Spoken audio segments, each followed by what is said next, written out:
2026ರ IPL ಟೂರ್ನಿಯ ಅತ್ಯಂತ ದೊಡ್ಡ ಕುತೂಹಲಕ್ಕೆ ಇಂದು ಚೆನ್ನೈನ ಚಪಕ್ ಕ್ರೀಡಾಂಗಣ ಸಾಕ್ಷಿಯಾಗುವ ಸಾಧ್ಯತೆ ಇದೆ. ಈ ಬಾರಿಯ ಸೀಸನ್ನಲ್ಲಿ ಗಾಯದ ಸಮಸ್ಯೆಯಿಂದಾಗಿ ಒಂದು ಪಂದ್ಯ ಆಡದ ತಲಾ ಮಹೇಂದ್ರ ಸಿಂಗ್ ಧೋನಿ ಇಂದು ಸನ್ರೈಸರ್ಸ್ ಹೈದರಾಬಾದ್ ವಿರುದ್ಧದ ಪಂದ್ಯದಲ್ಲಿ ಕಣಕ್ಕಿಳಿಯುವ ಮುನ್ಸೂಚನೆ ಸಿಕ್ಕಿದೆ. ಇದು ಸಿಎಸ್ಕೆ ತಂಡಕ್ಕೆ ಈ ಸೀಸನ್ನ ತವರಿನ ಕೊನೆಯ ಲೀಗ್ ಪಂದ್ಯವಾಗಿದ್ದು, ಧೋನಿ ಪಾಲಿಗೆ ಇದುವೇ ವಿದಾಯದ ಪಂದ್ಯವಾಗಲಿದೆ ಎಂಬ ಚರ್ಚೆ ಈಗ ಕ್ರಿಕೆಟ್ ವಲಯದಲ್ಲಿ ಜೋರಾಗಿದೆ.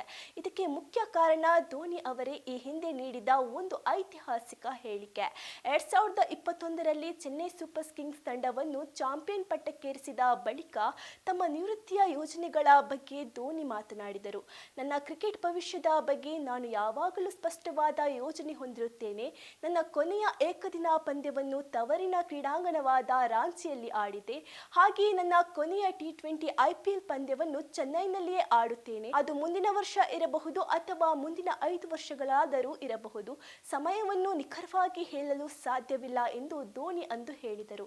ಕಾಕತಾಳೀಯ ಎಂದರೆ ಧೋನಿ ಆ ಮಾತು ಹೇಳಿ ಇಂದಿಗೆ ಸರಿಯಾಗಿ 5 ವರ್ಷಗಳು ಕಳೆದಿವೆ.